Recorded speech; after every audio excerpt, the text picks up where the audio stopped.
救命啊！快叫医生！爸，你看着我，爸，你别吓我，爸，你看着我，爸，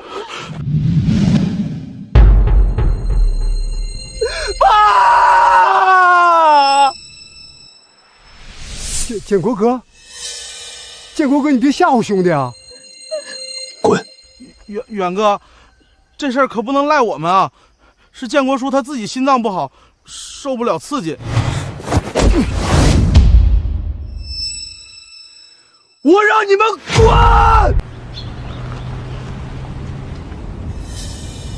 爸，再忍半小时，过前面山坳就到桥头村了。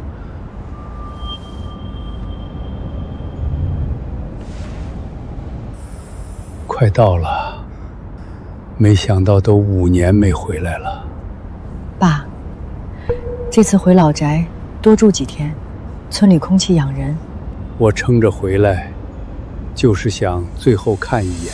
远儿，多亏了你公司这1000亩西瓜收购合同，今年秋收，村里每家至少能多分2、3万块钱。陈村长看见肯定高兴坏了。老陈死要面子活受罪，我特意带了他最爱的剑南春，今晚喝2盅，他保证感动得掉眼泪。爸这20年，每年雷打不动往村里寄5万建桥维护费。前几年村长陈守山哭穷，爸二话没说让我兜底，这份掏心掏肺的恩情，桥头村怎么也该记一辈子吧。爸，到了，前面就是村口。爸，快看，你当年捐钱修的桥还好好的。桥还在呀，只要桥在，乡亲们出村就不愁了。怎么回事？啥？这桥是我全资捐建的，回自己村还要收过桥费。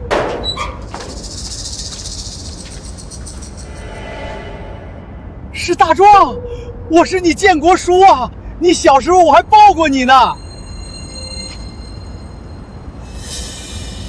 省城来的老板，省城来的老板，看清楚牌子，过桥5块。兄弟，我是林远，后座是我爸林建国，你父亲老陈的老兄弟，咱们回自己村。哟，还真是建国叔，你这身子骨看着半截都入土了。你怎么说话的？大壮，建国桥建的时候就说好方便乡亲，啥时候设卡收费了？村里真困难到这地步了。喂，爸，你猜谁回来了？建国叔，对，快死了的样子。他那个有钱儿子开豪车拉他回来的。明白了，爸，我这就按您的吩咐办。建国叔，巧了，我爸刚才说了，你这回回来得正好。那我们这就能过。不过呢，过桥费还是要收的，规矩就是规矩，少1毛，你们今天就给我在桥头耗着。大壮啊，叔不懂，我是桥头村土生土长的人，回自己家，凭什么要收我过桥费？叔，村里前几年定了新章程，本村户口免费过，外村户口过桥5块。你和远哥一家子户口早迁省城10几年了吧？按章程，你们算外村人。大壮，这桥是叔修的。叔，桥是你修的没错，但这20年桥是咱村里在养啊。你每年是寄了点维护费回来，但那点塞牙缝的钱哪够？桥老化的厉害，村里倒贴了一大笔钱，您老得体谅体谅晚辈的难处。爸，你慢点呼气。叔，我也是请义假了，你这车加上人，算外村人入村小住100块，意思一下。陈大壮，我爸就是建这桥的人，你敢收他的钱，还有没有良心？远哥，先过桥，爸快撑不住了。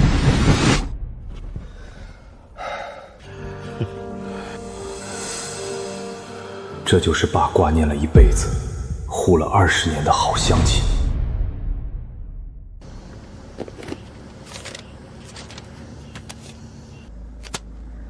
慢走啊，建国叔。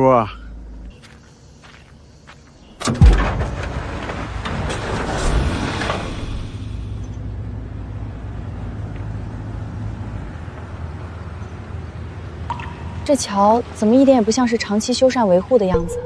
爸每年雷打不动寄维护费回村，这几年陈守山哭穷，爸心疼他们凑不齐钱，一直有求必应。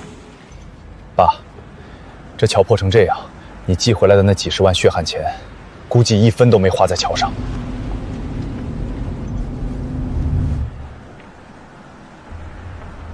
远哥，这村子当初找爸要钱的时候，不是说穷的连修桥的几千块都拿不出吗？爸，他们明明日子过得这么好，我每年省吃俭用寄回来的钱，他们居然还说不够。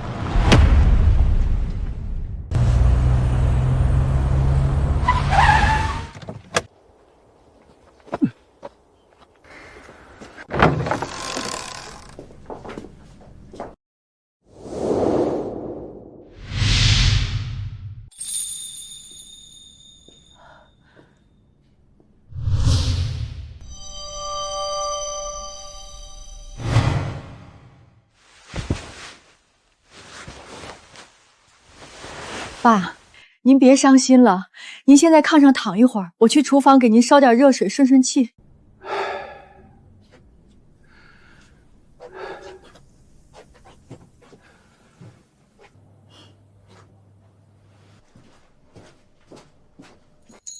远啊，爸，您歇着，别说话了。刚才大壮在村口说的章程，真的是村里开会全票通过的吗？乡亲们真的都举手同意收咱们的钱吗？爸，可能这些年村里的日子确实也不好过，桥老化了要修补漏洞，他们实在没办法，想了个加收的法子，也能理解。爸不是为了这点钱去计较。这20年，爸往村里寄钱，年年寄，前头5万，中间7万8万的，到后头村里说翻修，爸也寄2万3万。爸什么都知道，他只是不愿意相信自己掏心掏肺护了20年的乡亲，全是一帮吃人不吐骨头的白眼狼。乡里乡亲的能帮就帮吧，你待会儿去跟他们谈西瓜收购合同的事儿，价格上多让一点也行，就当是爸最后给村里留个念想。爸，他们都这样对你了，你还……你先躺会儿，我这就给陈守臣打电话问清楚。林远，开门，开门！林远，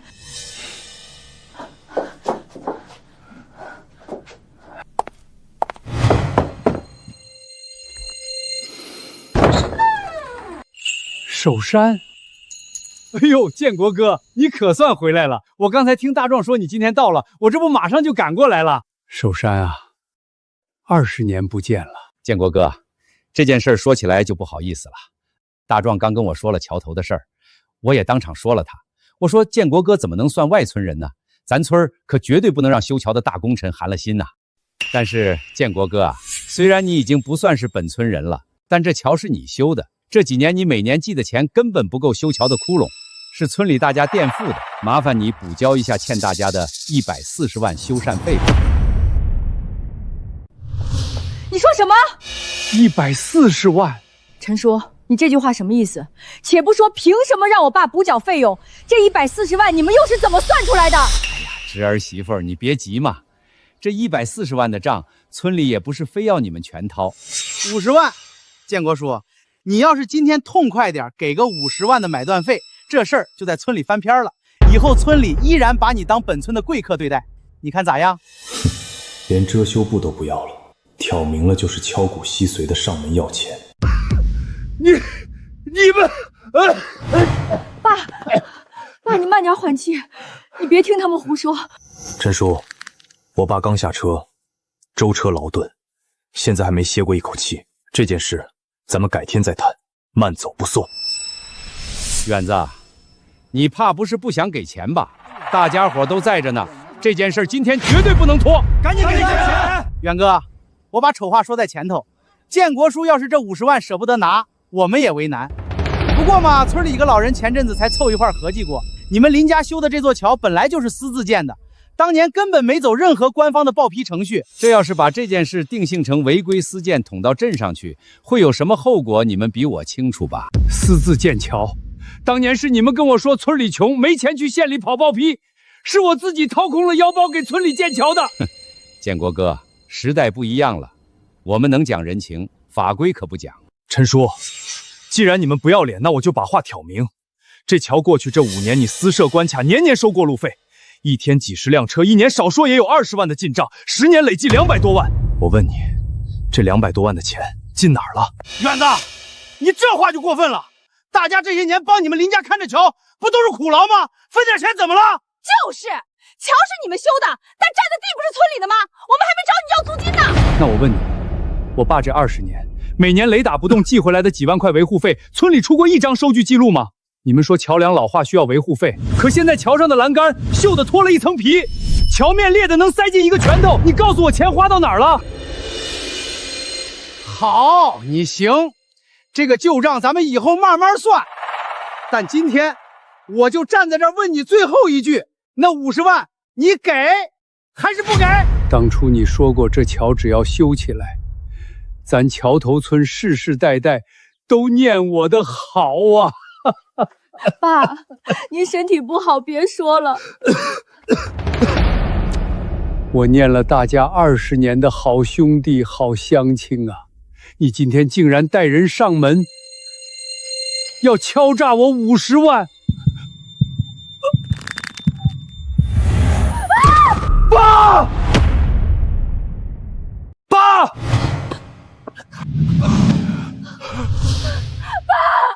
救命啊！快叫医生！爸，爸，你看着我，爸，你别吓我，爸，你看着我，爸，爸！建国哥，建国哥，你别吓唬兄弟啊！滚！远哥，这事儿可不能赖我们啊，是建国叔他自己心脏不好，受不了刺激。我让你们滚！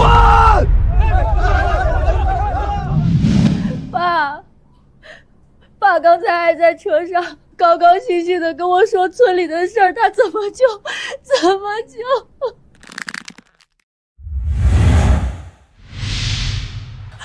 爸今天被气死在这间破屋子里，连一句完整的遗言都没来得及留下，而那帮畜生5分钟前还站在这里逼着爸交50万的买路钱，我绝对不会让爸就这么白白死了。林远，你千万别做傻事儿啊！爸这辈子生前最骄傲、最牵挂的，就是村口那座桥。既然他们不知好歹，那我就替爸连本带利的收回来。你要干什么？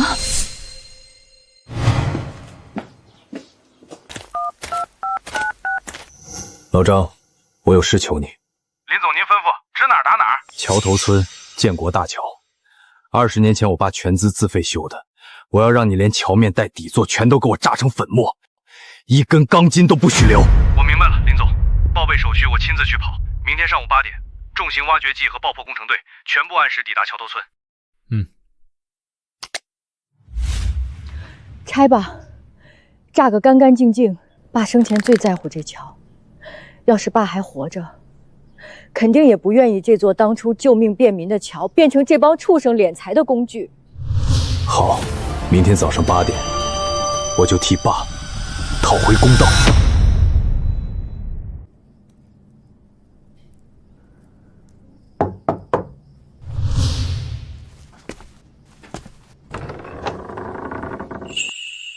王伯，我爸当年在村里最要好的兄弟，也是20年前少数几个跟爸一起掏空积蓄、抬砖和泥修那座桥的老实人之一。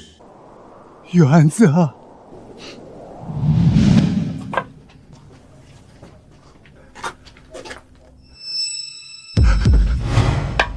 建国，我的老兄弟啊，你咋就这么走了哇？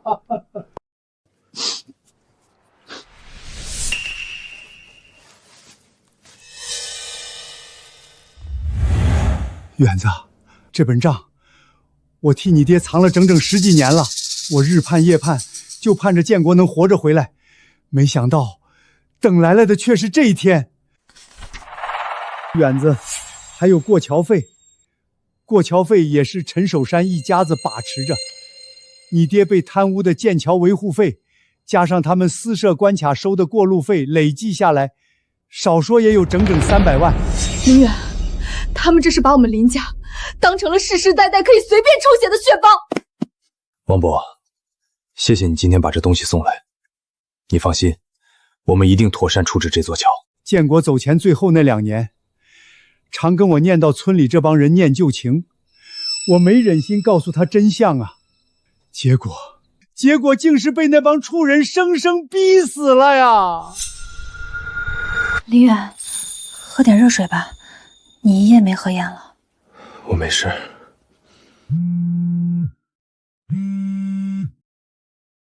林总，远丰公司关于收购桥头村1000亩西瓜的深度合作意向书已备案完毕，一切是否如期进行？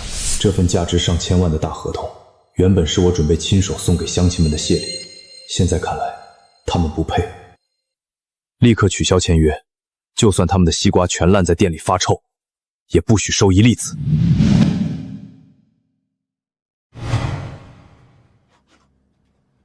爸，明天上午，儿子替您去将建国大桥要回来。远哥，爸下葬要用的新被子、铜锁、黄纸，还有他生前最爱的那块旧怀表，我都收拾在包里了。今天送你最后一程，3棵老柏树底下，你生前亲手指过的地方，咱们这就抬你上去。王伯，张叔赵叔，大恩不言谢，麻烦几位长辈了。奇怪，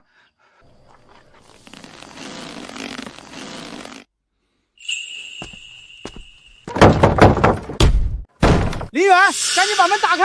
消息传得真快，我刚联系了镇上的灵车，不到1个小时，这帮尸血鬼就闻着味儿找上门了。远子，你这动作挺快的，连知会都不知会村里一声，就已经把人给收敛了。我爸的事，我自己处理。陈叔，麻烦让一下，我们要抬棺上山。等等，陈守山，你丧尽天良，连自家老兄弟的棺材都要拦！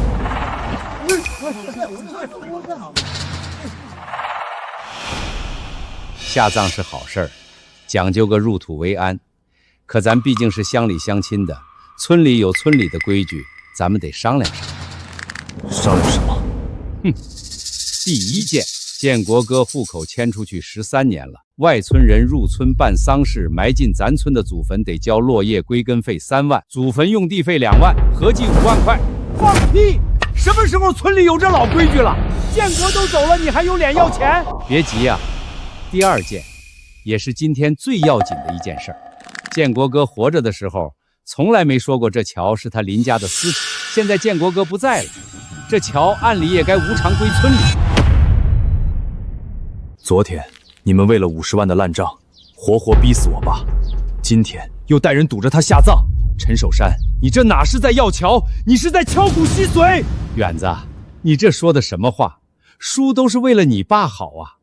建国当年倾家荡产修这桥，还不是为了村里人出入方便？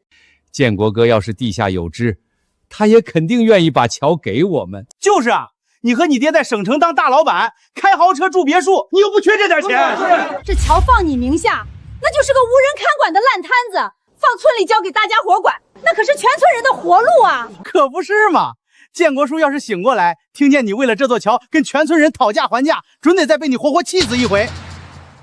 陈守山，我爸现在尸骨未寒，你还要舔着脸白拿我爸一辈子修的桥，你们还有没有良心？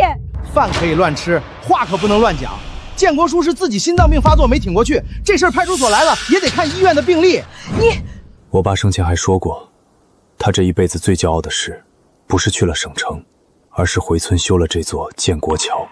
我爸砸锅卖铁修了桥，桥通车的第1年，村里的第1辆手扶拖拉车就是从这桥上开出去，把地里烂掉的菜换成了真金白银。张叔，当年要不是我爸修通了这座桥，让人家姑娘看着出村交通便利才肯松口，你儿子现在还在打光棍，你们张家早就断了香火了。还有你赵叔，当年要是没有这座桥，逢上大雨河水暴涨，你孙子连去县里中考的考场都过不去。还有你们，要不是修了桥，施工队能进来，你们现在还在泥巴窝里漏着雨。你们每一家每一户，踩着我爸的血汗风光无限的时候，怎么没人跳出来说这桥是你们村里的私产？远子，叔今天就算背上这骂名，还是那句话，你今天只要点头，把这桥无偿交割给村里，叔代表全村老少爷们儿当场给建国哥磕3个响头，出钱给建国哥办全镇最隆重的村葬，立大碑刻金字，让村里人世代供奉。可你今天要是不交，这棺材今天就晾在你这破院子里，谁也别想抬出村口半步。对，咱们就这么一直耗着，看谁耗得过谁。爸，你看到了吗？他们心安理得地享受了你这么多年的便利，却依然理直气壮地站在这里，逼我林家交桥。今天这局到底能耗多久，不是你们能决定的了。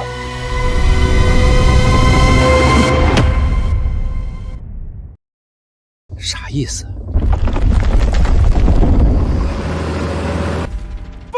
什么大惊小怪？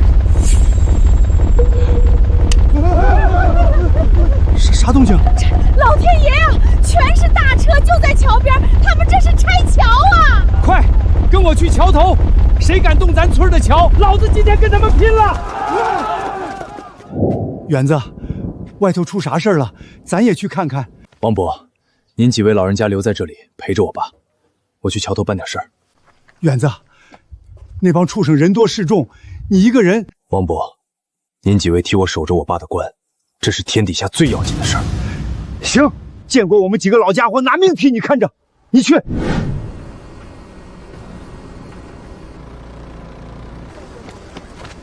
谁给你们的胆子来这儿的？这桥是我们桥头村的集体财产，你们今天谁敢动一砖一瓦，我让全村人跟你们拼命！我只知道，该桥产权证编号在册，在省自然资源厅合法登记，产权所有人为林建国，合法唯一继承人是林远，跟你们任何人可都没关系。林远，你这个疯子，你竟然要炸桥！老张，准备好了。爆破组的师傅清晨7点就已经下水就位了。桥墩4角、桥面承重梁的500公斤定向垒段已经全部埋设完毕，起爆线路已接入主控台，只等您一句话。远哥，我求求你了，咱有事好商量啊！这桥不能炸，真的不能炸呀！炸了我们村就完了。我爸被你们活活逼死在我家堂屋里，尸骨未寒，你们不心软。等我要炸桥的时候，你反倒舔着脸求我了。林远，这建国桥是咱全村几百号人的命脉，你今天要是真敢炸，你就是丧尽天良。就是啊，桥要是炸了，我们怎么出村？林总，林大老板，我家娃下个月就要去县医院复查的，这桥要是炸了，咱们绕山路得走4个多钟头啊，娃的病拖不起啊，求求你高抬贵手吧！老天爷呀，我家果园这一季苹果，下个礼拜就等着拉去县城卖钱还债呢。桥炸了，车进不来，几十万斤果子烂在地里，你让我全家去喝西北风吧！现在刀架在脖子上了，桥要没了，你们一个个倒全都成了苦命人、可怜人了。你们堵在我家院门口，你们叫嚣着不交桥就不准我爸下葬的时候，有想过我爸的好，想过我做儿子的痛苦吗？既然没有，凭什么让我同情你们？远子，叔知道，刚才院子外头那话说的太绝、太过分了。这样吧，叔代表全村让步，这桥不让你白交了，咱跟你分。以后这桥上挣的过路费，村里拿80%，你林家拿2%，这总行了吧？就是82分成，村里8，你家2，这可是天上掉馅饼啊！这绝对够意思了吧？这桥放村里，年年给你下金蛋，要是炸了，你可就1分钱都捞不着了啊！我爸修的桥，倒要你们大发慈悲施舍2成给我，从头到尾全是一群喂不熟的白眼狼。老张，炸桥！不要啊！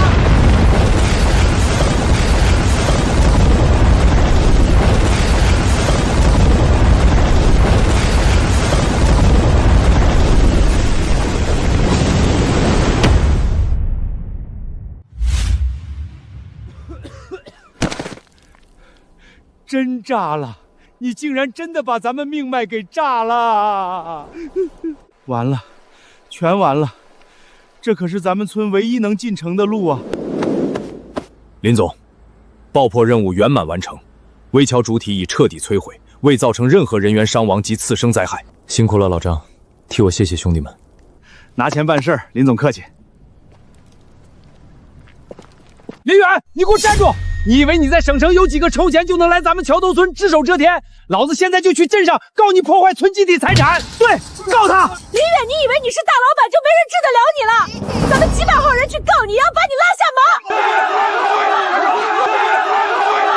马！这是建国大桥的产权证，1990年登记，所有权人林建国。你们昨天口口声声说我爸是私自建桥，我今天用合法手续把我林家私人产权的一座危桥给拆除了。这既符合法律法规，不也正合了你们的意吗？造孽啊！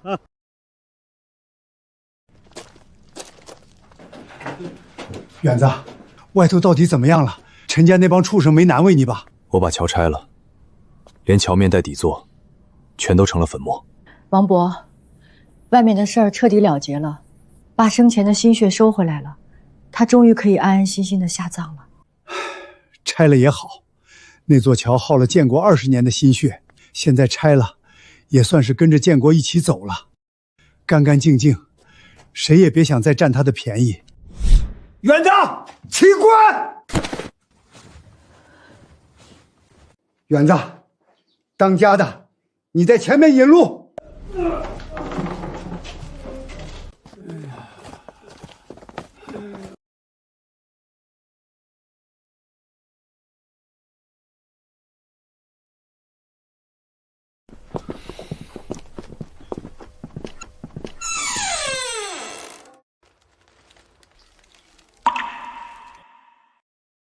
春婶儿，建国，春婶来送送你，你放心的走吧。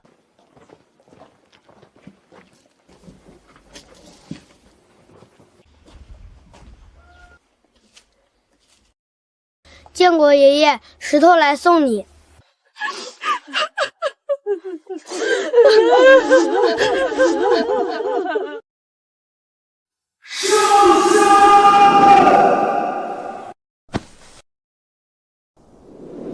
远哥，爸入土为安了。爸，儿子把您安顿好了，这村里欠您的账，儿子全都记在心里。从今天起，儿子亲自下场，一笔一笔，慢慢替您结清。远哥，爸这次回来明明是一片好心，他包里还揣着那份几百万的收购合同，一心想着让全村人今年都能过个肥年。他怎么也没想到，最后竟然会落得个被活活气死的下场。今年整个省内的西瓜市场早就饱和了，除了我们远丰集团愿意兜底，其他散售的果商压价压得很低，那些价格甚至连瓜农的化肥本钱都收不回来，更别说现在连唯一出村的那座桥都被我拆了，几百吨的西瓜靠人背肩行能运出去几斤，卖不卖得出去还得另说。你是说，恶人自有天收，咱们什么都不用干，踏踏实实等着这帮吸血鬼自食其果。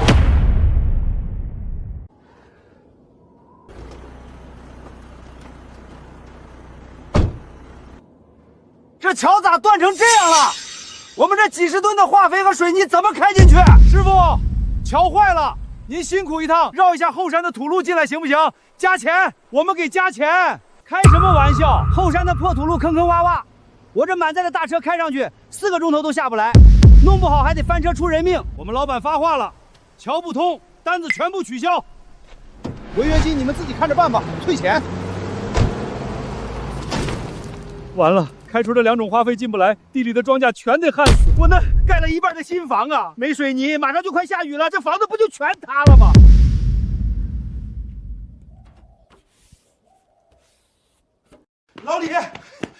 老李出大事了！大喜的日子，瞎喊什么？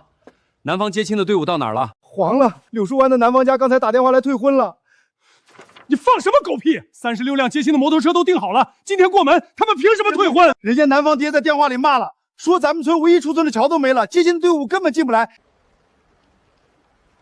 人家还说什么？说他们家娇生惯养的闺女嫁过去以后回个娘家，还得翻山越岭走4个钟头土路，连桥都没有的穷山沟，这门亲戚结了也没意思，彩礼人家直接拉回去了。完蛋了！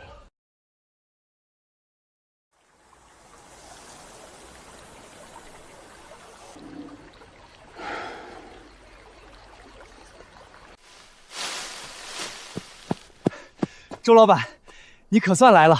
我家这批枣玉米都熟透了，个顶个的饱满。按往年的规矩，你今天赶紧安排大车进来收吧。我今天亲自跑这一趟，就是来跟你当面交个底。你家的玉米，今年我不收了。为啥啊，周老板？我家今年的品相比往年还要好，一点虫眼都没有。品相好，我信。但你们村的桥没了，要是进村得绕山，土路难走，一趟下来要多耽搁4个多钟头。那您少给点钱也行啊，收购价降一点，您看着给，只要别让玉米烂在地里就行。不光是我，柳树湾老黄家收西红柿的，白河商老吴家收土豆的，昨晚我们3个大收购商在镇上喝酒，早就合计过了。今年你们桥头村的活，我们3家一家都不接。周老板，你这要是不收，我家这几10亩玉米可就全完了。自己想办法吧，要么你们自己用拖拉机一车一车往外拉，要么降价兼卖给走村串巷的小户小贩儿。建国老哥不在了，我们能帮的只能到这里了。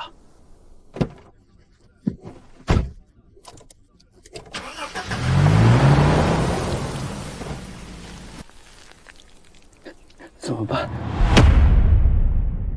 陈守山，你给老子滚出来！我家3000斤土豆全挖出来了，堆在地头没人要，今天必须给我们个说法。乡亲们，你们的难处我都知道，我已经跟镇上打过电话了，会想办法帮咱们村联系新的收购商。桥都没了，你想个屁的办法！临县的老板走之前撂下话了，绕山路拉货赔钱，倒找钱的都不来，你拿命赔我烂在地里的收成吗？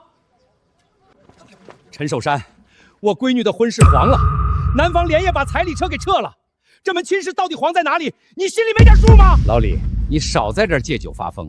婚事是你老李家的事儿，男方嫌贫爱富退了婚，跟我陈守山有什么关系？没关系，要不是你贪得无厌，逼死建国哥，把林远往死里得罪，林远能发疯把桥炸了吗？你们给我搞清楚了，炸桥的人是林远，冤有头债有主，你要发疯去砸林家老宅的大门，少在这儿冲我撒野！你竟然还有脸推我！这10年是谁仗着他爹是村长，天天搬个破凳子拦在桥头收咱们5块钱的买路费？林远骂得对，咱们这帮人就是瞎了眼蒙了心。我是上门堵林家了，但你们没去吗？你们不也是为了桥的分红才跟我一起踹林家大门的吗？那也是你怂恿的，你不出这主意，大家也不会这么缺德。要不是你这些年贪了建国书的维护费，还纵容陈大壮收过桥费吸血，林远能跟咱村结下这血海深仇。乡亲们，别动手，你们要怪我可以，但现在最紧要的是赶紧想办法把地里的收成卖出去换成钱。收购商都撤了，还能怎么卖钱？谁说一定得仰仗这几个收购商？大家给我3天时间，我亲自跑一趟省城。我就不信省城那么大，我还找不回几个愿意来收货的大老板。好，就给你3天。3天后要是找不来车拉货，我们掀了你家的大门。散了吧，散了吧。老公，陈守山被逼得没法子，当众说3天之内要亲自跑一趟省城，给村里找新的大收购商回来。让他去，远丰集团的行业封杀令，昨天就已经下发到了省城商圈每一个农副残产合作商的桌面上。谁敢接桥头村的货，就是跟远丰作对。啊！可是陈守山做了这么多年村长，难保不会有什么人脉。不急，整个省城他连一片烂菜叶子都卖不出去，这才刚断了2天的粮，饿得还不够狠。让这帮白眼狼先互相咬一会儿。这出狗咬狗的好戏刚刚开始。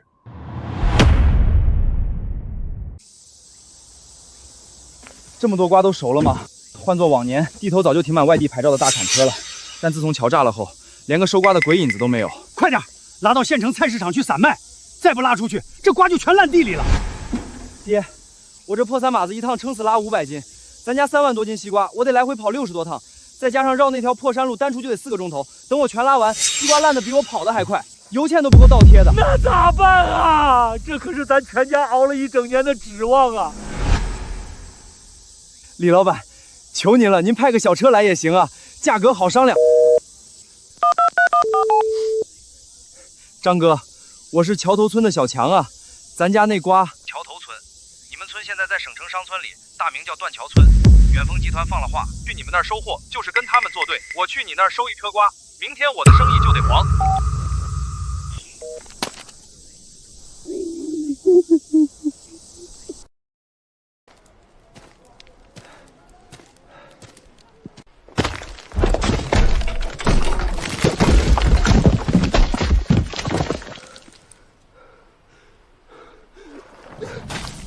没了桥，这日子没法过了。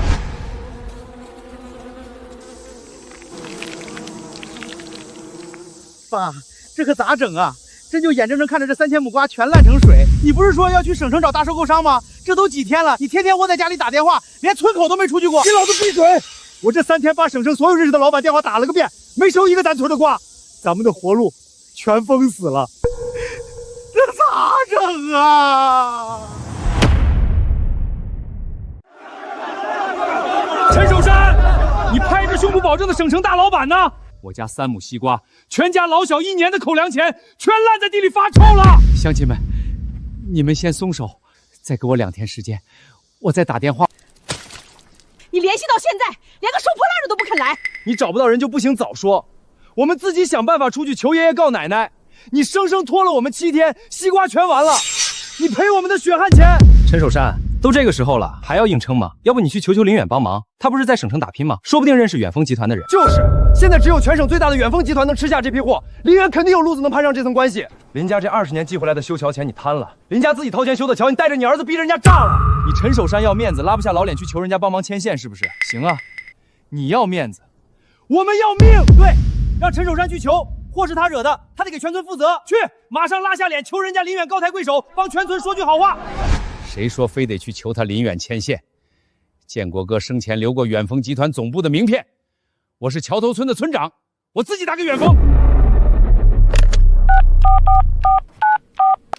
我是桥头村的村长陈守山。董事长，桥头村的电话接吗？接，开免提。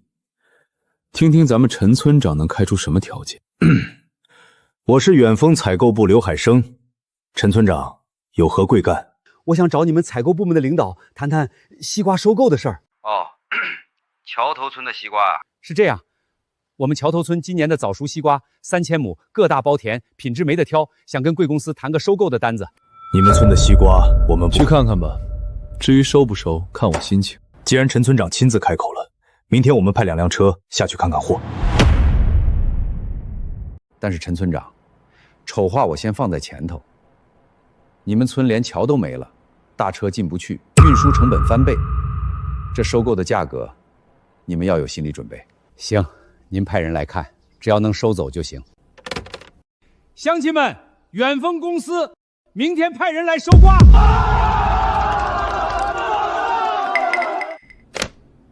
董事长，您既然已经跟桥头村彻底断了来往，刚才为什么还要答应去收他们的烂摊子？让他们自生自灭，不是更解气吗？一码归一码，那毕竟是10几万斤的粮食，种出来不容易，不该就这么糟蹋了。何况桥头村里也不全是陈守山那样的恶鬼，总不能因为我个人的恩怨，逼死那些无辜的人。董事长深谋远虑，借这次断桥的教训，让他们知错。咱们按最低折损价收，再不用顾及人情抬价了。那也得看他们明天的态度。如果态度好，知道悔改，我个人吃点亏，调重型冷链车进去保鲜，拉他们一把也无妨。但如果死到临头还是贪得无厌，那就别怪我不客气了。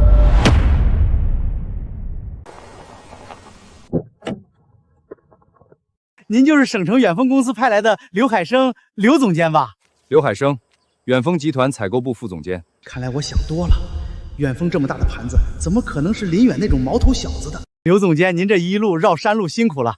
走，我先带您去喝口茶，然后再去地里看西瓜。不用废话，直接去地里看货。好，刘总监真是雷厉风行，这边请。陈守山吩咐咱们每家每户都提前挑了几个最大最熟的西瓜，码放在田埂上。远丰集团的人应该能看到咱们的诚意吧？来了！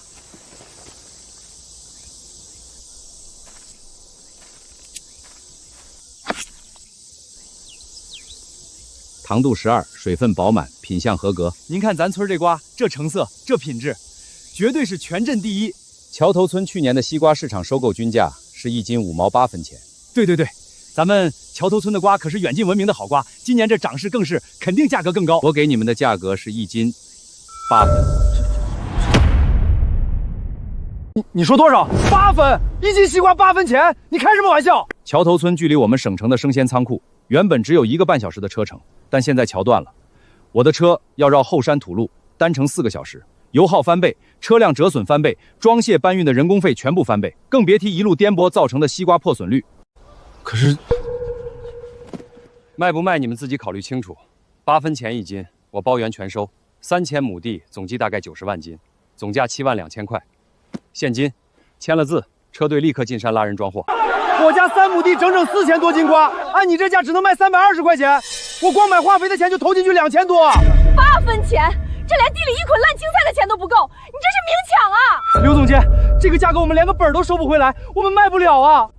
不卖可以，我下午就回省城，等下个礼拜这几百万斤西瓜全都烂在地里化成水，你们就算赔钱喊我来拉，我都嫌脏了我的车轮子。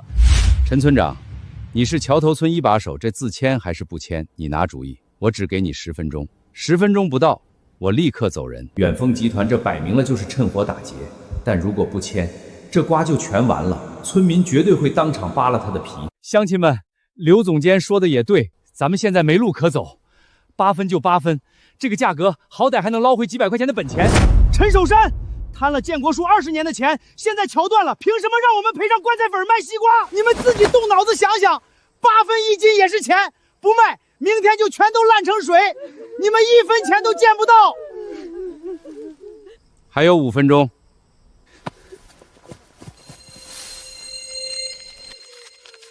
大壮，老子身上就带了3000块现金，你赶紧偷偷溜过去，把这钱塞给那个刘海生。爸，这时候塞钱干啥？你懂个屁！他要是收了钱，哪怕只肯往上抬个5分1毛的，咱村几万斤瓜算来，也能多收回大几万块钱的本儿。快去！刘总监，您看在咱兄弟一场的份上，这3000块钱是一点心意，您受累，把这价格稍微往上抬一抬，哪怕1毛5也行，咱保证不让您白跑这一趟。幸好来之前林总亲自交代过，如果遇到这种桥段，该怎么把他们往死里踩。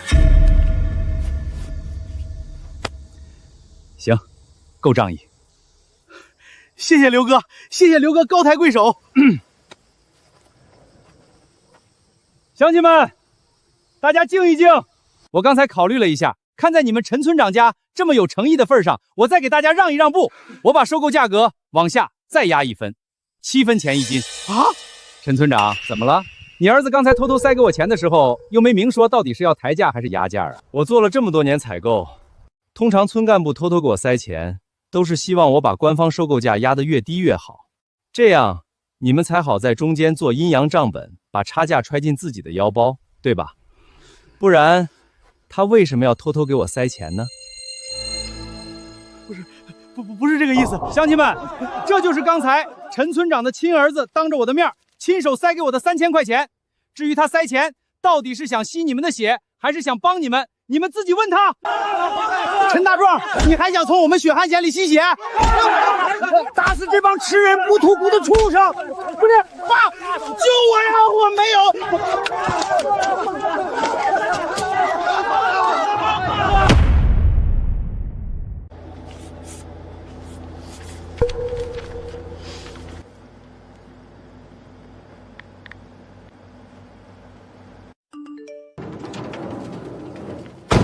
钱货两清，合作愉快。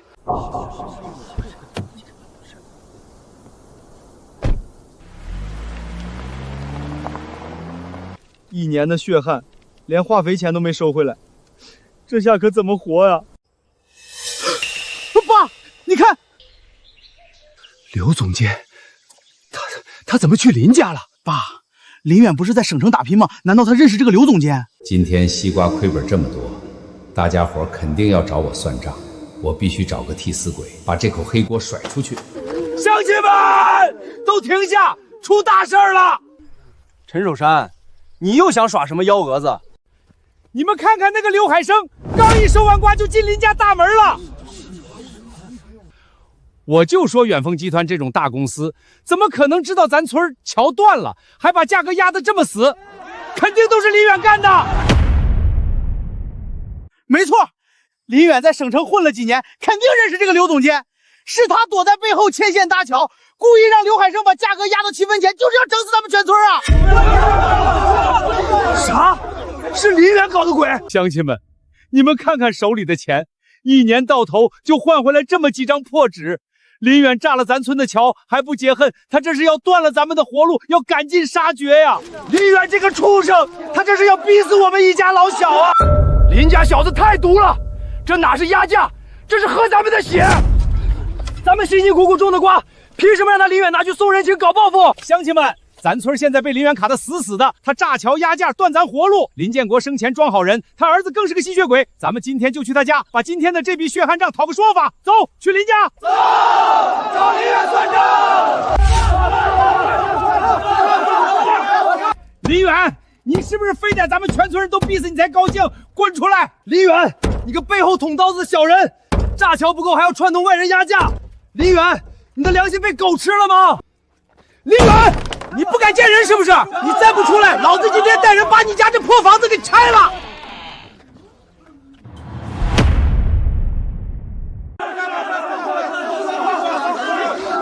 乡亲们，你们都睁大眼睛看清楚了，这个刘海生收完瓜不走，直接钻进了林远家里。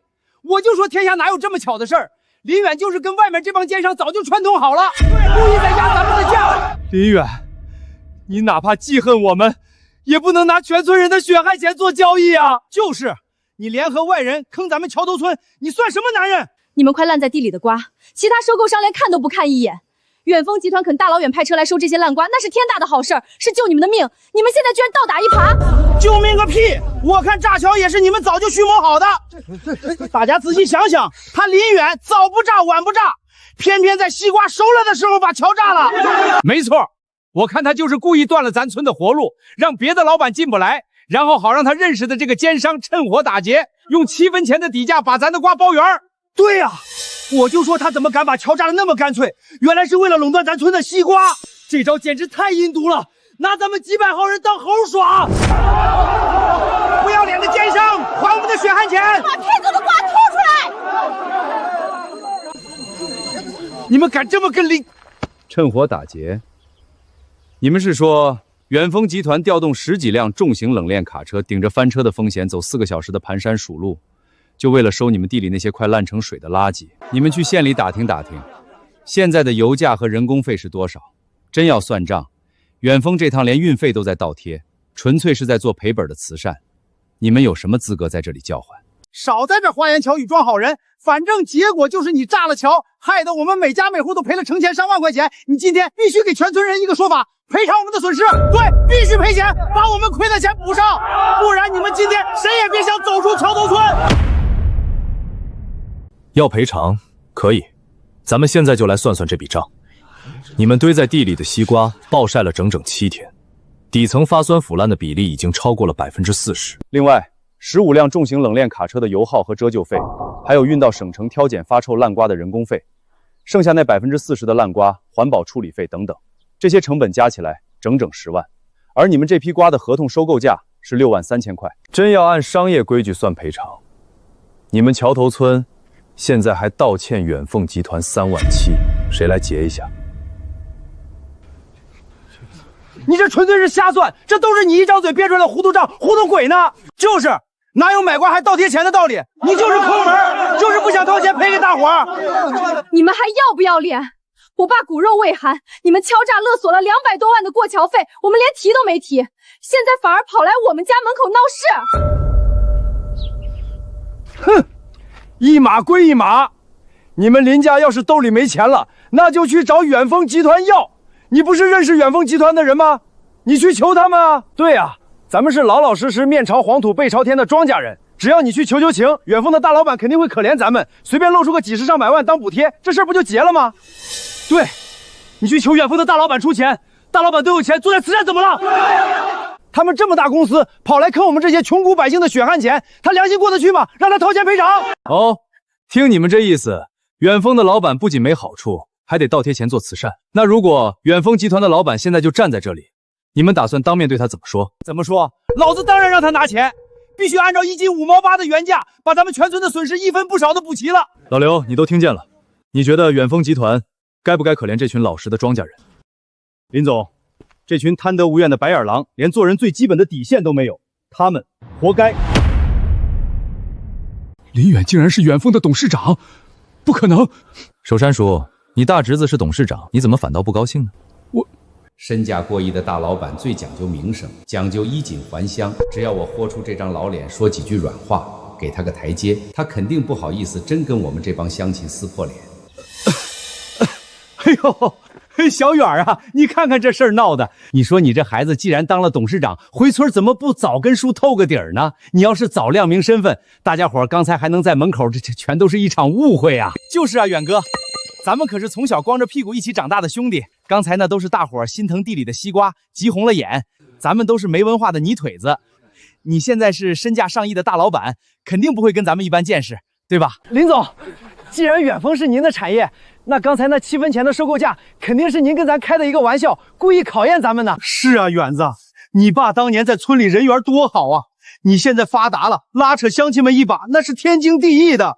你总不能眼睁睁看着我们一家老小饿死吧？把别人的善意当成软弱可欺，把自己的贪婪粉饰成理所当然，这群人骨子里的恶是救不回来的。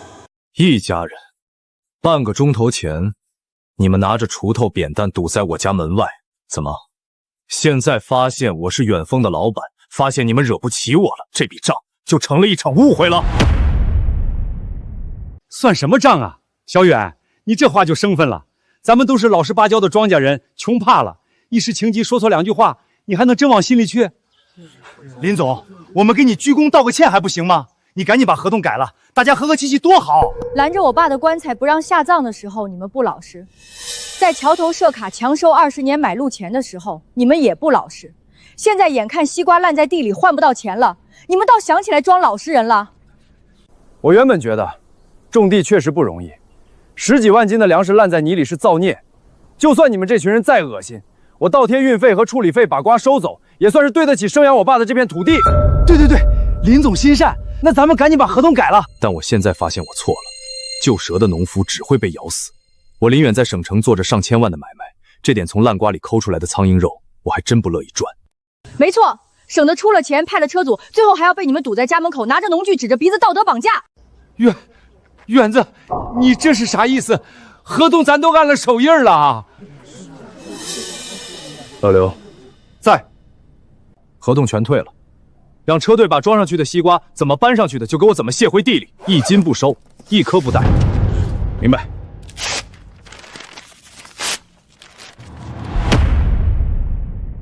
林总，我是处书生，我刚才猪油蒙了心，您打我骂我都行，求求您把瓜收了吧。远子啊，叔给你磕头了，家里老太婆还等着这笔钱抓药救命啊，你不能见死不救啊。远哥，咱们是从小玩到大的交情，你再给咱们一次机会，哪怕一斤给5分钱也行啊。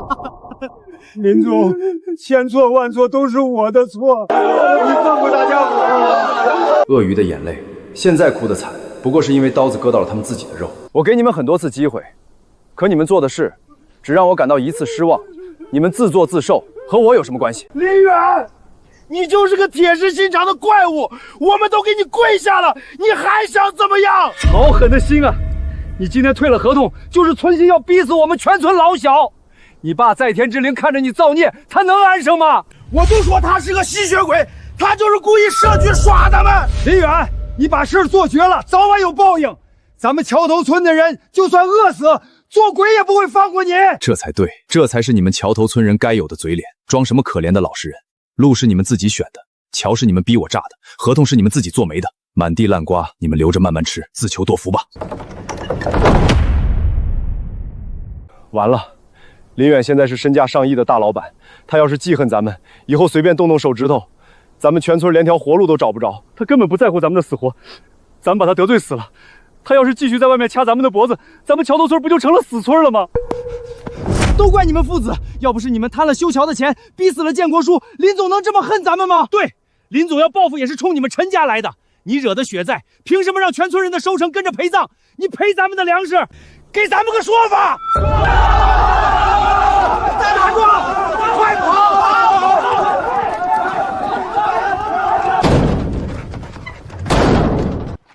陈守山，滚出来！还我们的血汗钱！你不拿钱出来，咱们今天就跟你同归于尽！开了个老头的房吧！爸，铁门快顶不住了，他们冲进来会把咱们活活生撕了的。瓜全烂了，这帮穷鬼现在要拿我的命填坑。走，从后院翻墙跑去镇上，只要老子还是村长，就有翻盘的机会。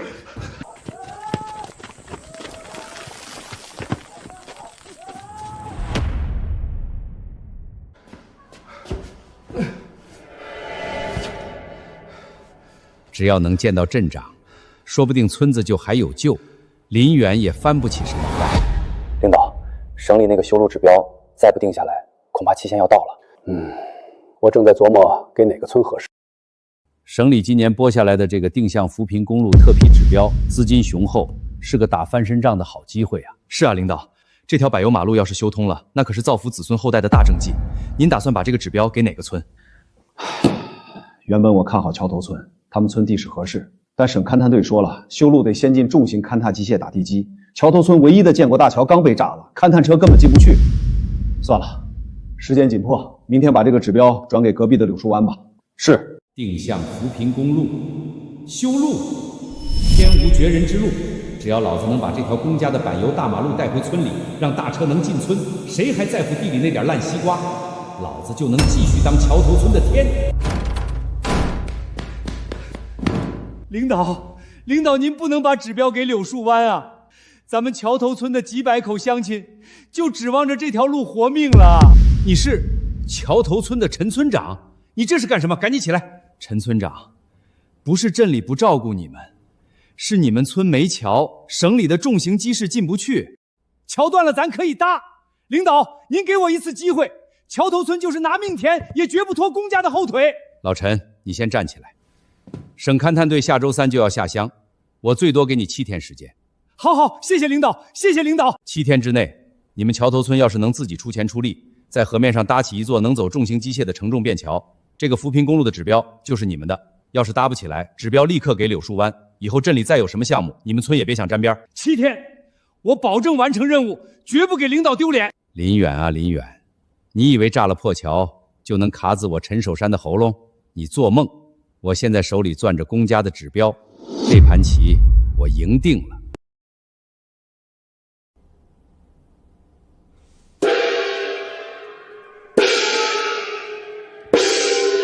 全村老少爷们儿都给我出来！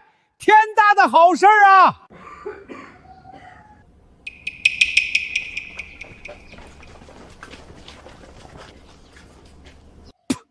陈守山，你还有脸敲锣，还嫌坑咱们不够惨是不是？赵小强，你给老子把锄头放下！我今天去镇上，可是给咱们全村求来了一道翻身的护身符。上次你也没办成事儿，你要真有办法，早干嘛去了？这次可是镇领导亲口批的，只要咱们自己出钱搭个能过勘踏车的便桥，就能出重金给咱们桥头村修一条双向通车的柏油大马路。柏油大马路，没错，有了百豆路，以后大卡车直接开到咱们地头上收粮，再也不用走后山那条破土路了。乡亲们，林远以为炸了一座破桥不收咱们的瓜，咱们就得跪在地上求他。没了林远，咱们桥头村照样能翻身赚大钱。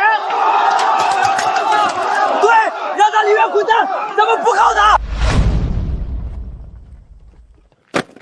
林远，听见没有？咱们来给你道喜了。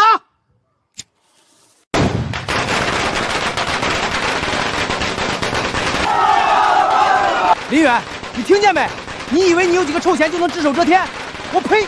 没了你林远的臭钱，老天爷照样给咱们赏饭吃。国家马上就要给咱们修双向柏油路了，以后咱们村你高攀不起。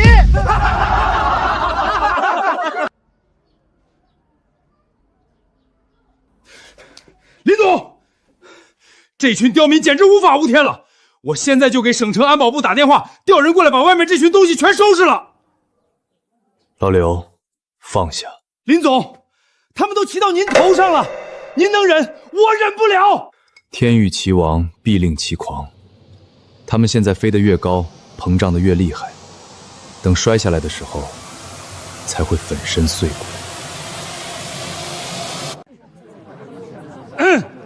乡亲们，镇里给的修路指标那是板上钉钉的事儿了，但人家有要求，7天之内，咱们村必须自己在建国大桥那块搭一座能过重型机械的承重便桥。我找镇上的包工头算过了，一共需要5万块钱。咱们村100户人家，按人头平摊，每户出500，现在就开始交钱。乡亲们呐，我陈守山昨天在镇政府走廊死皮赖脸，才把隔壁柳树湾的指标给咱们抢回来的呀！我还不是为了咱们村能通上大车，为了咱们的子孙后代不再受穷受气。大家伙咬咬牙，哪怕是借，也得把这钱凑齐了呀！村长，你这不是要咱们的命吗？咱们地里的西瓜全烂了，连买盐的钱都没了，上哪儿去给你变500块钱出来呀？哎呦，我不行了，我这心脏病犯了。修路那是公家的大事儿，凭什么让咱们老百姓掏钱啊？我没钱，1分都没有。就是啊，哪有让咱们垫钱的道理？王老二，你少给老子装死！这桥要是搭不起来，公家的勘踏车进不来，指标就直接给柳树湾了。到时候你们就抱着地里的烂瓜饿死吧！给柳树湾就给柳树湾，反正要钱没有，要命一条。大壮，既然他们敬酒不吃吃罚酒，那就动手，按花名册，挨家挨户收。谁敢不交，就去家里搬东西，拿猪羊抵债。得嘞，兄弟们，动手！抢劫啊！村长抢钱了！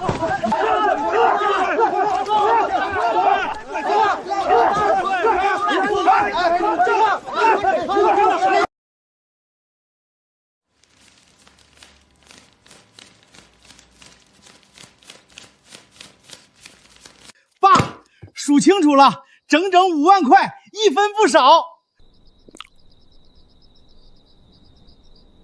爸，这可是5万块现金啊！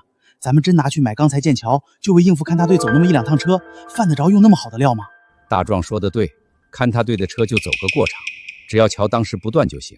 等柏公路修好了，谁还管那座破便桥的死活？大壮，你说的对，这3万块钱咱们爷俩留下，全当是这次替全村人跑腿拉指标的辛苦费。对，咱们应得的。那剩下的2万呢？明天你拿着这2万块钱去镇上废品站收点2手木板、生锈的钢管和便宜的铁丝，怎么省钱怎么搭，只要能在表面上糊弄过去，撑到勘踏队的车开进村就行。爸，您放心，糊弄人的事儿我最在行。林总说的果然没错，这俩父子压根儿就不是做好事的料。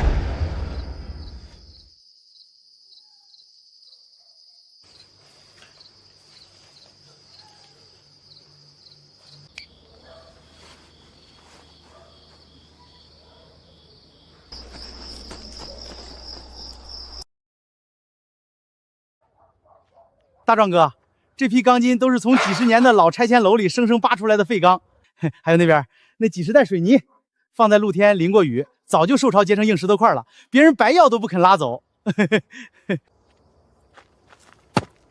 少废话，我就要这批没人要的垃圾，连钢筋带水泥，一口价多少钱？当废铁和填坑料卖5000块钱，你全雇车拉走。钱给你，但发票和收据你得按2万块钱的数额给我开。懂，大壮哥这是要回去平账啊！放心，发票包您满意。老头子拿3万，我拿1万5，搭个破便桥，5000块钱的废铜烂铁足够糊弄了。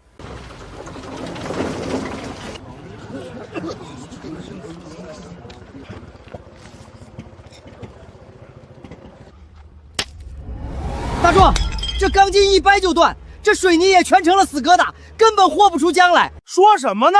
这哪是修桥的料啊？这分明是废品站不要的垃圾！用这玩意儿在河面上搭承重桥，大车一压绝对塌，这是要出人命的呀！这料看着是不对劲啊，锈得直掉渣。这要是勘探车开到一半塌了，咱们全村都得跟着吃牢饭。老东西，拿钱！闭上你的嘴！都给我竖起耳朵听好了，反正是临时便桥，上面还要铺厚木板，表面上看不出来。咱们只要糊弄过工程队，让他们的车开过去就行了，塌不了。赶紧干活！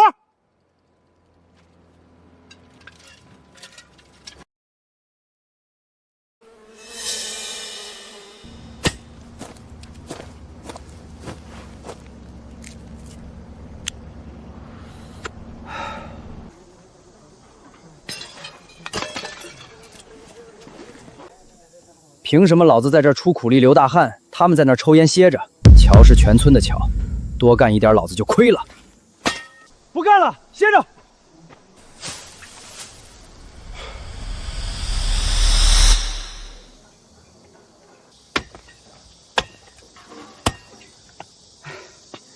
这硬的像石头一样，全成了死疙瘩，根本和不出水泥浆来。这咋往桥墩的模子里灌呀？费那个劲干啥？反正是临时搭的便桥，能撑过勘察队那几辆车就行了。去，铲2锹河沟里的黄泥巴掺进去，黄泥巴黏糊，掺水一搅和，跟水泥一个样，还省力气。对呀，反正上面还得铺木板，谁能扒开看里面是啥？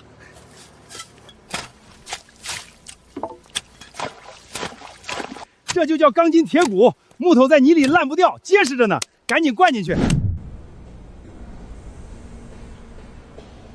他们疯了吗？那可是要承重几10吨重型机械的桥墩，他们竟然往里面掺河泥，还用烂树枝代替钢筋。果然，这群人是坏到骨子里的，压根不值得同情。是他们亲手把自己的活路给断了的。他们为了省那么点力气，连全村人的命都不当回事了。等勘探队的大卡车开上去，那座桥会瞬间碎成渣的。那座便桥根本走不到通车的那一天，因为那不是桥。那是他们亲手给自己修的坟墓。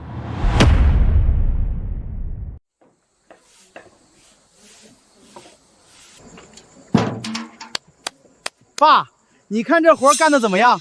外表白灰一打底，谁能看出来里面包的是烂泥树枝？这就叫面子工程。干得漂亮，只要外表光鲜，能糊弄过明天勘察队的眼珠子就行。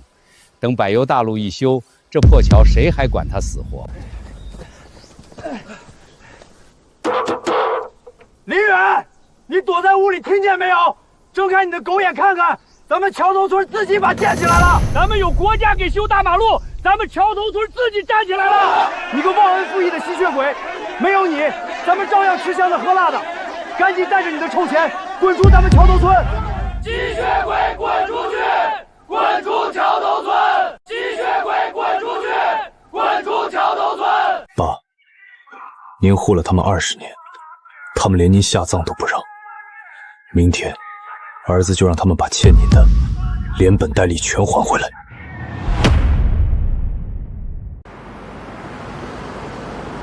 李厅长，像桥头村这种定点勘察，让底下的工程队来跑一趟就行了。您怎么还特意推了省里的会，亲自跑这一趟？20年前，我下乡视察，就是在这条路遇到特大山洪，连人带车被冲进河里。当时是桥头村的林建国跳进水里，硬生生把我捞上来的。建国兄弟是个厚道的好人呐，听说他前阵子刚走，我这次亲自过来，就是想看看他生前拿命护了一辈子的桥头村，现在到底是个什么光景。我记得乡下的村民们都是淳朴的，想必桥头村村民人都不错吧？只要桥头村的乡亲们心术正，能老老实实做好分内之事，把进村的承重便桥搭好，这个扶贫的特批名额，我顺水推舟批给他们，也算报了建国兄弟当年的救命之恩。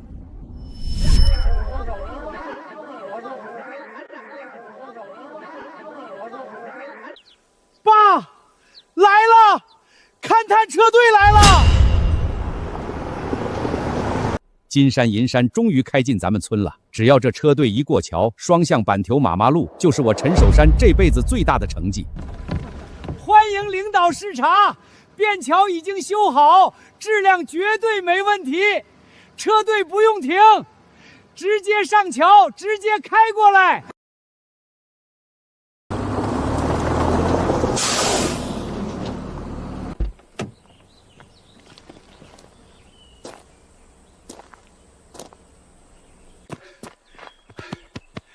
哎呀，欢迎大领导来咱们桥头村视察，您一路辛苦了。老乡们辛苦了，这就是你们村为了通车自己筹资建起来的承重便桥。领导好眼力，这桥是咱们全村老爷们砸锅卖铁，不分白天黑夜赶出来的，用的全是最好的料，钢筋水泥足足的，别说走几辆勘踏车，就是跑火车都没问题。建国兄弟护着的村子，乡亲们果然有股子拼劲儿。小王，重型卡车先别上，为了检验乡亲们的心血，开我的车作为头车，我亲自上桥走第一趟。厅长，这不符合安全规定。没有万一，桥头村的乡亲们连命都能拼，我有什么不敢走的？上车。等车队经过桥头村，水涨船高，我也能从中捞不少油水。恭送领导上桥。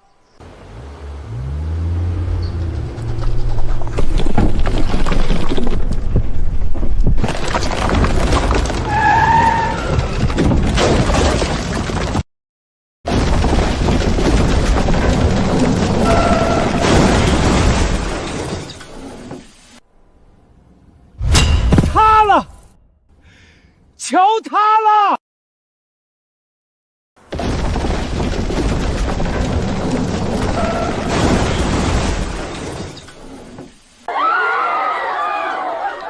完了，天塌了！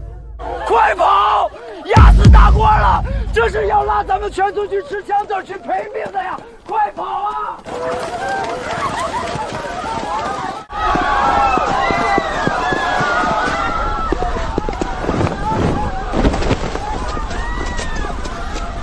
快，救人！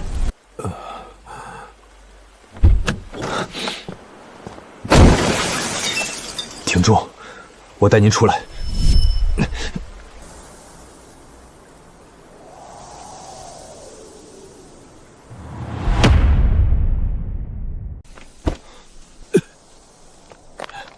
烂树枝，黄泥巴，这就是你们跟我打包票的比铁还硬的承重桥。李厅长，我以为他们只是贪小便宜、偷奸耍滑，把桥搭得简陋一点。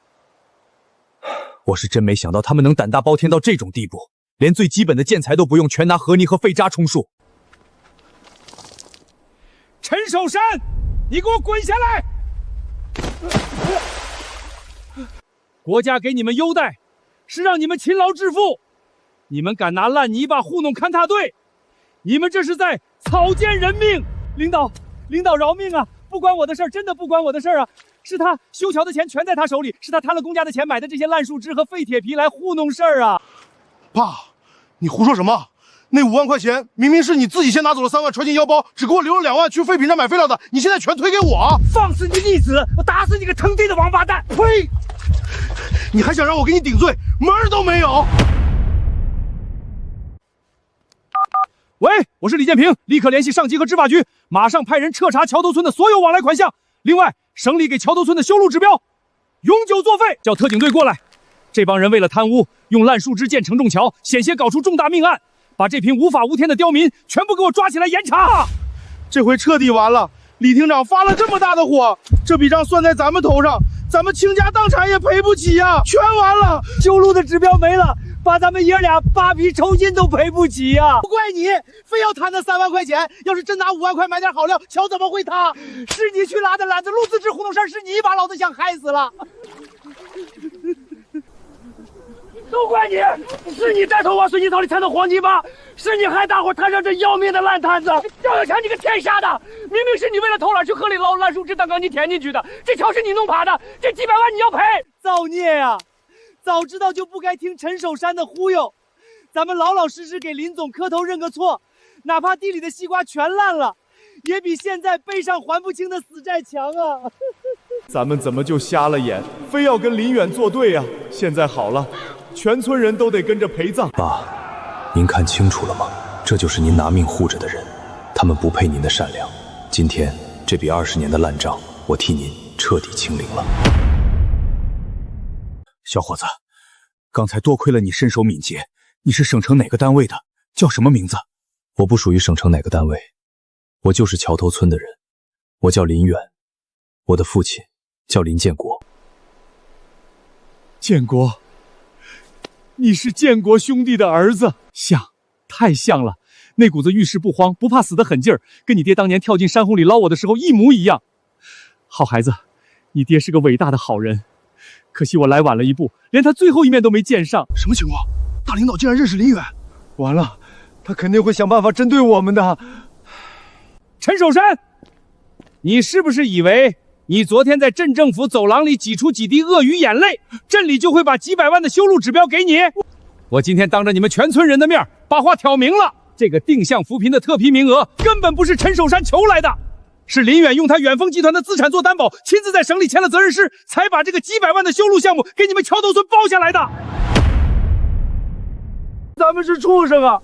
远丰集团那么大的产业给咱们兜底，咱们居然把财神爷往死里得罪啊！报应，这都是报应啊！老天爷把金饭碗塞到咱们手里，咱们自己给砸了个稀巴烂。原来林远什么都知道，只是冷眼看着他们像跳梁小丑一样，让我们最后亲手把自己的活路彻底挖断。我陈守山造孽呀！好孩子，建国兄弟身体一向硬朗，怎么走得这么突然？他生前没留下什么遗憾吧？我爸是被他们活活气死的。什么？我爸当年掏空心底给全村修了那座建国大桥，可这群人为了几个钱，强行霸占了大桥，设卡收过路费。不仅如此，我爸出殡那天，他们连棺材都拦着不让过，非要收死人的买路钱。霸占恩人修的桥，收死人的买路钱，畜生，简直是一群畜生！您当心，逼死恩人，砸烂金饭碗，还用这种害人的豆腐渣工程草菅人命，你们根本不配通车，不配拿到扶贫款。都是陈守山，是他非要咱们一人掏500块钱修桥的，这桥是他牵头的，车是他压塌的，算不到咱们头上。对，钱都交给他了，桥塌了就是他没买好料，放屁！那5万块钱全买钢筋水泥了，是你们自己干活不出力，往里面填黄泥巴才塌的。就是，咱们爷俩跑前跑后，1分钱都落着，凭什么让我们一家背锅？是吗？1分钱都没落着。老刘，帮陈村长回忆回忆。明白。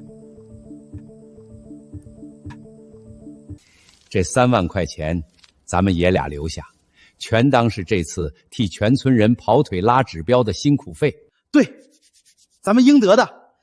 那剩下的2万呢？明天你拿着这2万块钱去镇上废品站收点2手木板、生锈的钢管和便宜的铁丝，怎么省钱怎么搭，只要能在表面上糊弄过去，撑到勘塌队的车开进村就行。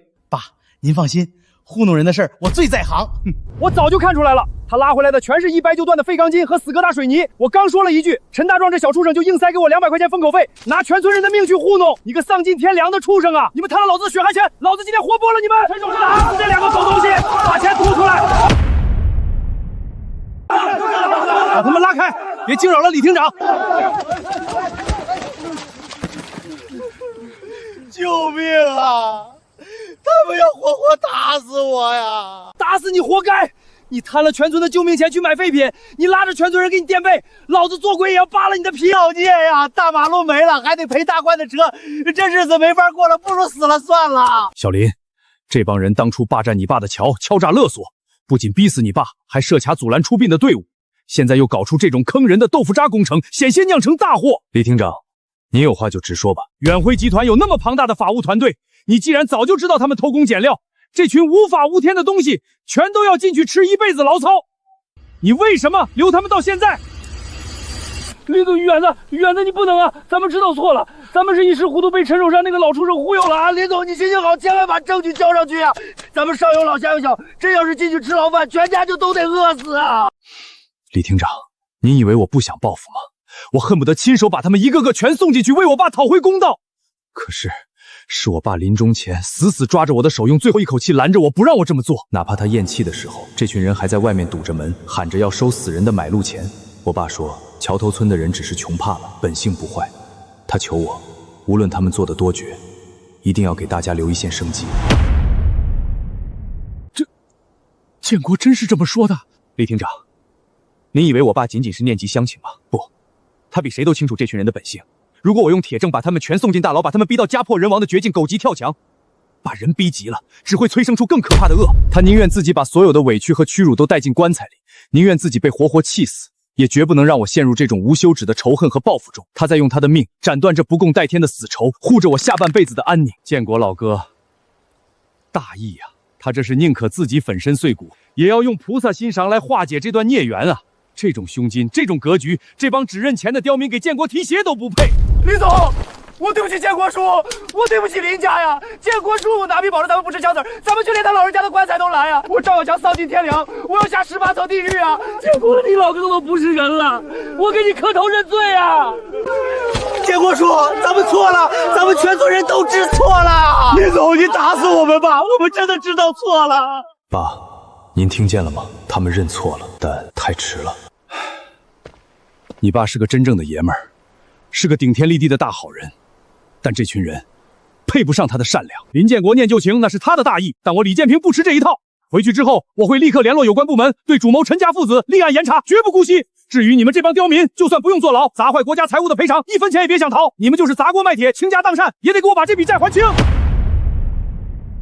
同志，我真就是个跑腿的，买废钢筋的主意是我爸出的，那摊下来的3万块钱全藏在他屋里床底下的铁盒子里，你们去搜，抓他别抓我呀！呸！贪村里的修桥款，断全村人的生路。陈守山，你最好在里面把牢底做翻。你家那几间大瓦房，我们今天晚上就去扒了抵债。贪来的钱没了，连在桥头村祖祖辈辈留下的根上车也彻底烂绝了。老实点。建国大哥仁义，临死还惦记着给你们留条后路。看在他的面子上，你们偷工减料搭危桥的事儿，今天暂且不抓人。但是，省勘探队的重型机械已经在县里等了3天。你们这桥塌了，设备就进不来。定向扶贫指标是有严格审批期限，全省的工程进度不可能停下来等你们。指标从今天起收回，桥头村的柏坡路计划无限期取消。领导，别取消，桥塌了咱们重修，这回我们真掏钱，我们去买真钢筋、好水泥。您给咱们3天不2天时间，我们肯定搭起来。是啊，领导，这路可是咱们全村下半辈子的命脉啊，您不能说收回就收回啊。上级的工程不是给你们过家家的，机会给过你们，是你们自己往里填了黄泥巴。小林，咱们走。这地方多留1钟都让人觉得憋闷。好，听您的。林总、远子，你帮咱们求求情啊！你远丰集团那么大，你再出面给咱们担保一次行不行？担保？路基我都替你们铺到了家门口，是你们自己为了贪几百块钱亲手把它刨了。以后就安安稳稳守着这堆烂泥过吧。我不行了，大车进不来，全靠人背，这条山路太难走了，骨头要散架了。爬也得爬下去。柳树湾那边有收购的大车，把这些瓜卖了，起码能换点米面。村里的西瓜再不卖，全要在地里化成黑水了。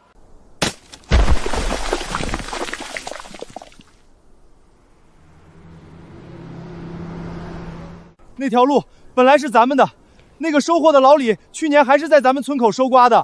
该，真是活该呀！老天爷把金饭碗都塞到咱们嘴边了，是咱们自己给砸碎的。家里还欠着砸坏领导大车的赔偿款，现在地里的东西运不出去，变不了钱，拿什么还债？死也是咱们自找的，怨谁呀？建国叔掏空家着给咱们修桥，咱们去收他棺材的买路钱。林总拿大企业给咱们做保修路，咱们往城中处理掺烂树枝。咱们就是被猪油蒙了心啊！放着跟着林家发大财的康庄大路不走，非要去贪那几块买废铁的脏钱，咱们这是硬生生把自己的活路给挖断了啊！作孽呀！柳树光的人都在吃肉盖楼，咱们连烂西瓜都咽不下去，咱们全村人都是自己把自己揍死的。完了，桥头村彻底成死村了，祖祖辈辈活该烂在这穷山沟里。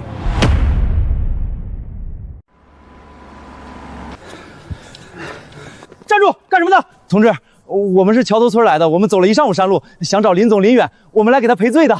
找林总有预约吗？没有预约，赶紧走，别在这堵着门。再往前走，我们报警了。别报警，别报警，我们真不闹事，就是来见个人。同志，我们见不着他，我们就在这儿等。哎，你这老头怎么碰瓷啊？快起来！三爷说的对，今天求不到林总送，咱们回村也是等死。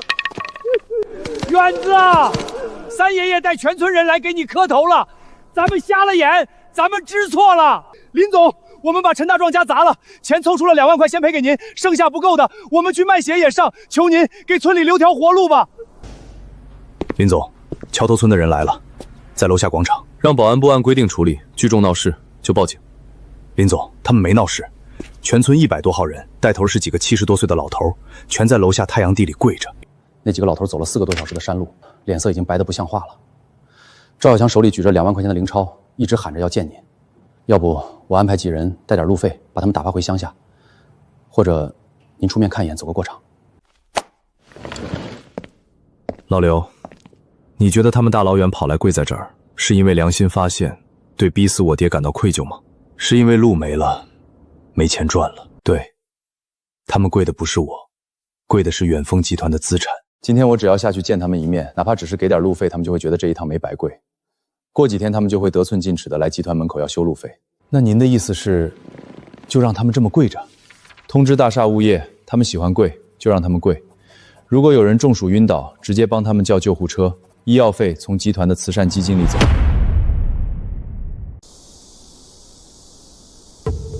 三爷，三爷，你醒醒！中暑了，老头子快不行了，严重脱水，家属跟着去医院。你们其他人别跪了，再跪还要出人命。谁也不许走！今天见不到林总，回村也是饿死。接着跪！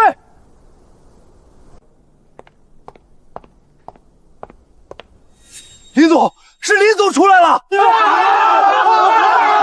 后，保持距离。林总，你终于肯见我们了，我们知错了，真的知错了。林总，我们去把陈家砸了，把他们卖粮食的钱全搜出来了，这是2万块钱，先赔给您。林总，现在村里的瓜卖不出去，大车进不来，家家户户连买盐的钱都掏不出来了，马上开学，娃娃们的学费全没了着落。您行行好，给个活路吧。买盐的钱都没了。对，真揭不开锅了。那我爸出殡那天，你们在桥头设卡，逼着我按人头交买路钱的时候，怎么没想过他老人家连口热饭都没吃上？林总，那都是陈守山父子撺掇的，我们没文化不懂法，全是被他们忽悠了呀。没文化不懂法，但你们懂怎么往承重桥里塞烂木头，懂怎么算计别人兜里的钱，贪别人钱的时候，你们比谁都聪明。现在要担责任了，你们就开始装瞎叫冤。林总，建国叔临终前不是说了，让你给大家留一线生机吗？你不能不管我们啊！我爸让留一线生机，所以我按下了你们偷工减料的铁证，没让警察把你们这群诈骗犯全抓进去吃牢饭。不带就是我要一直给你们当提款机当血包。林总，滚！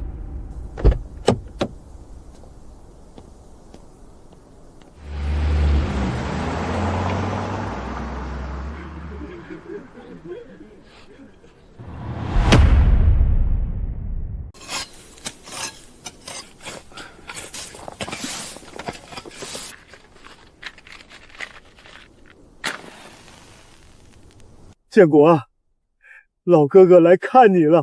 建国叔，咱们去省城找远子了，他没见咱们，咱们知道这是咱们活该。建国叔，出殡那天我们不该来你的500块钱的买路钱，我们把钱凑出来全烧给你。您在天有灵，就算不保佑咱们发财，也求您原谅咱们这帮白眼狼吧，我们真知道错了。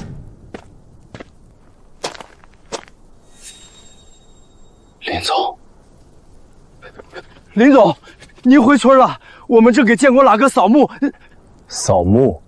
林总，我们真的悔过了。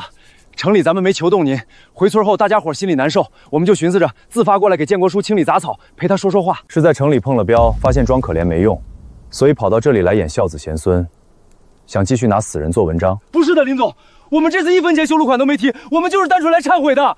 是啊，我们心里有愧，就想求建国老哥原谅，图个心里踏实。我爸活着的时候，你们算计他口袋里的钱，霸占他掏空家底修的桥。他死了，棺材停在村口，你伸手要买路钱，连他最后一点尊严都要榨干。林总，我们现在你们的财路断了，没大马路走了，知道疼了，就跑这儿来挤几滴眼泪，图你们自己心安。我爸生前，你们要榨干他，现在他走了，你们还要拿这种恶心的眼泪来脏他的清净路吗？你们不配求我爸的原谅。林总，那您告诉我们，到底怎么做您才能消气？只要你指条明路，让我们干什么都行。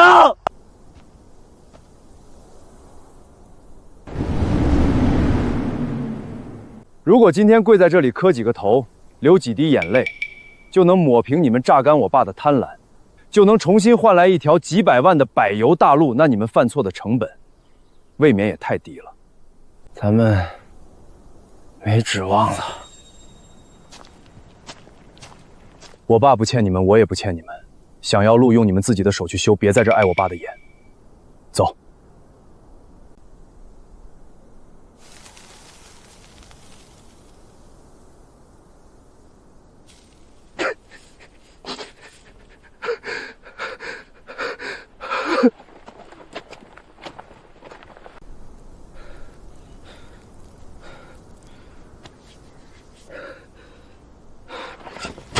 都不许回！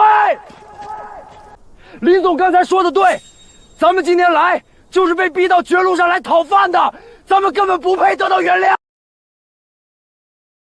小强，你别疯了，大马路已经没了。大马路没了，咱们就自己去填土；桥塌了，咱们就一块石头一块石头的去垒，一块石头一块石头的去垒。林总不要咱们的眼泪，咱们就用手去挖，就是手指头挖断了，咱们也得给自己挖出一条户来，把欠建国叔的债实打实的还上。干！小强说的对，自己做的孽，自己去平。走，下山去填桥。这是进出桥头村最险要的老虎口，也是大型卡车根本无法通行的死穴，咱真要凿通它。以前咱们天天指望天上掉馅饼，指望林家给咱们把路铺好，现在梦醒了。这块石头卡了咱们村几十年，没钱买炸药，没脸去借挖掘机，咱们就一寸一寸把它凿平。干！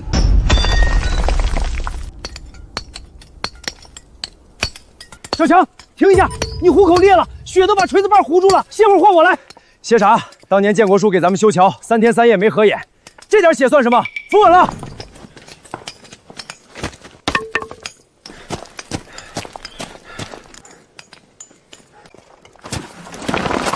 二叔，你腰本来就有伤，别逞强了。这筐土我来背，一边去！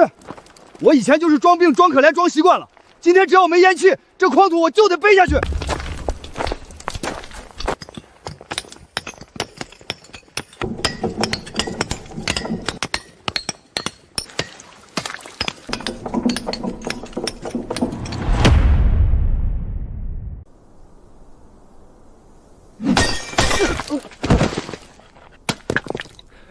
小强，这石头太硬了，咱们砸了3天，连个脚都没敲下来，没机械，这路修不过去了。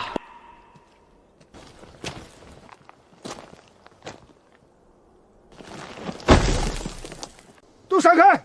打眼，放跑！大伯，买炸药得不少钱，村里账上早空了，你哪来的钱？给我大孙子娶媳妇儿备的3万块彩礼钱。这钱动了胡子还怎么娶媳妇儿？就咱们村现在这穷光蛋样，哪家姑娘瞎了眼肯嫁进来？路修不通，留着钱也是等死。打眼儿！隐蔽！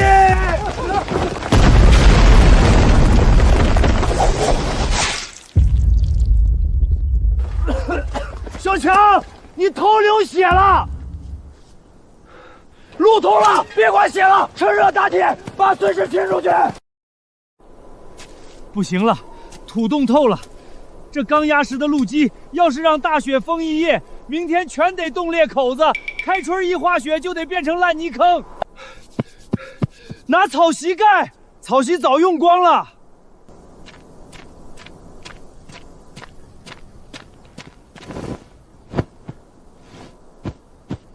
拿被子盖。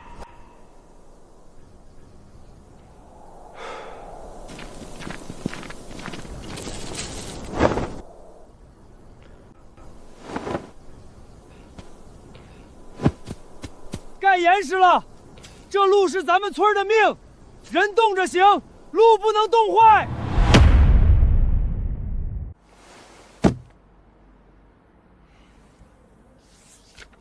林总，这是桥头村最近半年的情况。林总，这帮人这次是真的拼命了。县里气象台说，昨晚山里零下15度，王老二他们几个老头就硬生生在风雪里守了一夜的路基。今天早上收工的时候，2个人的脚冻得走不了路，是被人用独轮车推回村的。我派去暗访的人说，村里现在连买棒子面的钱都凑不出来了，全靠几家轮流煮红薯对付着吃。他们没派人来省城求援，没去县里闹事要救济，没有。老赵头在工地发了狠话，谁敢往省城走一步去求您，就打断谁的腿。赵小强也说了，这路是他们自己做没的，哪怕全村人最后都冻死饿死在山上，也得把欠建国老哥的这条路填平。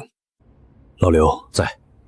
几个月前我爸咽气儿的时候，死死抓着我的手，让我别报警，无论如何给桥头村留一线生机。我一直以为他是病糊涂了，以为他是一辈子烂好心烂到了骨子里，连仇人都要护着。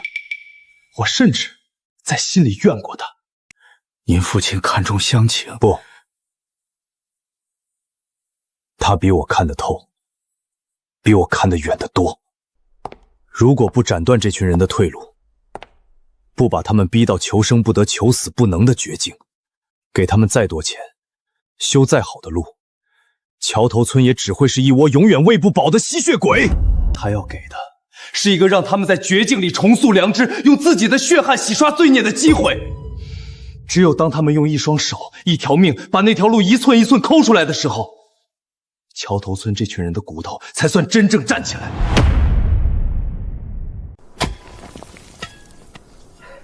通了，再往前挖100米平地，就能连上外面的老国道了。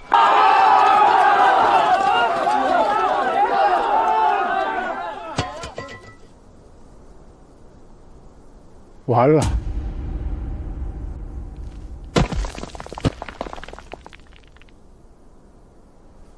这沟太深了，光靠填土根本填不上。填不上也得填，咱们全村人挖了半年，就差这100米了。去砍树，咱们搭木桥过去。没用，跨度太大，底下全是悬空，木桥走不了大车，一压就断。必须得打钢筋混凝土的承重柱，修一座真正的水泥桥。修水泥桥，那得要多少水泥和钢筋啊？至少得拉2卡车料进山。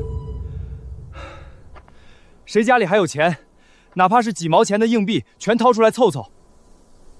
小强，我家最后2只下蛋的母鸡，上个月就卖了给大伙换铁锹了，村里能卖的破铜烂铁全卖了。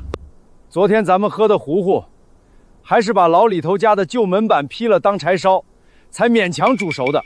村里连买1袋水泥的钱都凑不出来了，哪去弄2卡车的料？老天爷，你这是把咱们往死里逼呀！咱们连命都豁出去了，为什么就是不给咱们一条活路？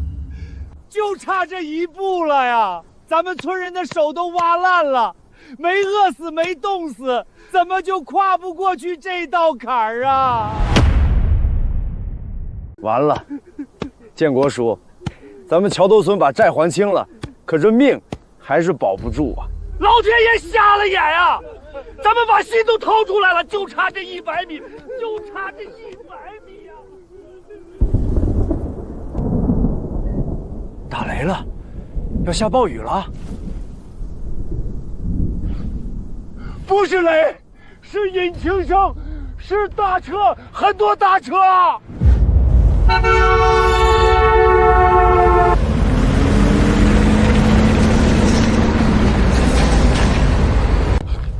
远峰，是远峰集团的车队，钢筋、水泥全是大工程车。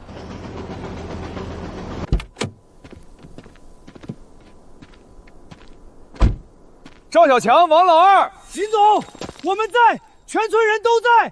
半年前在远峰集团楼下，我告诉你们，想要的活路，用你们自己的手去挖。这半年，你们砸石头、扛土筐，拿彩礼钱买炸药，拿过冬的棉被盖路基。没有人来省城求我，也没有人去县里卖惨。林总，我们欠建国老哥的，我们得还。你们用半年的血汗，用满手的伤疤，证明了桥头村的人骨子里那点良心还没死绝。99步，你们用命走完了，这最后一道天堑你们过不去，我远峰集团替你们填平。我爸没修完的桥，我陪你们修完。桥头村的路今天通了，路通了，咱们有活路了。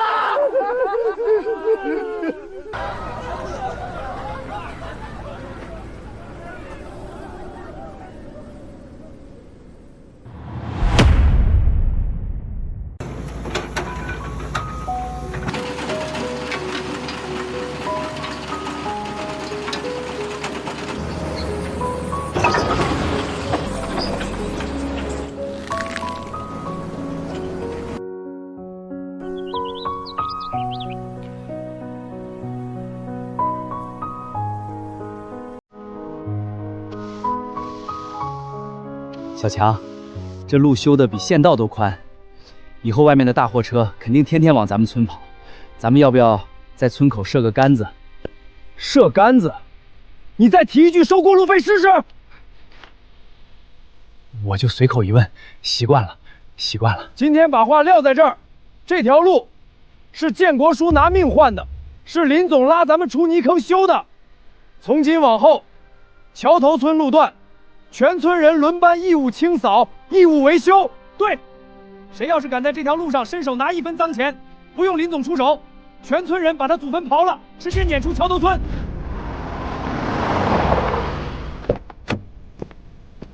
林总，您来了。路通了，今天怎么没提分红的事儿？不提了，以后也不提了。不想赚钱了？想赚，但咱们自己地里种出来的瓜、养出来的鸡，卖出去换来的钱，花着才踏实；伸手讨来的钱，烫手，还烂心肝。林总，这条路您没让远峰集团冠名，村里几个老人商量了一下，凑钱去镇上打了这块碑。吃水不忘挖井人，咱们把这碑立在村口，就是让桥头村子孙孙出门第一眼就看着他，把建国老哥的恩情刻在骨头里。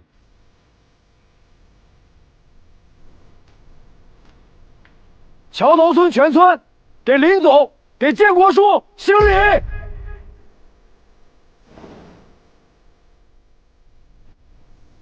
林总，以前咱们穷的只剩下贪，连做人的骨气都卖了，是您和建国叔硬生生把咱们敲醒了。谢谢您，没给咱们钱，而是给了咱们重新做回一个人的脸面。路通了，以后好好走。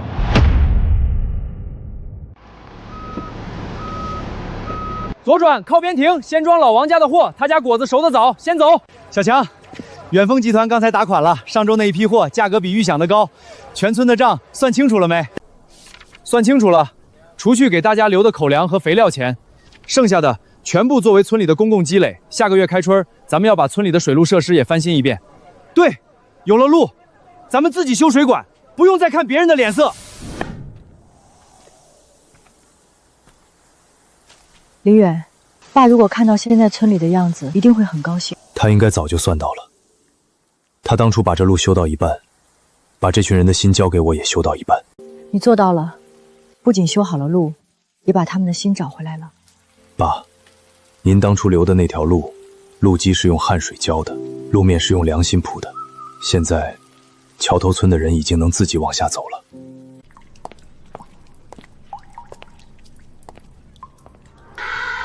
你看，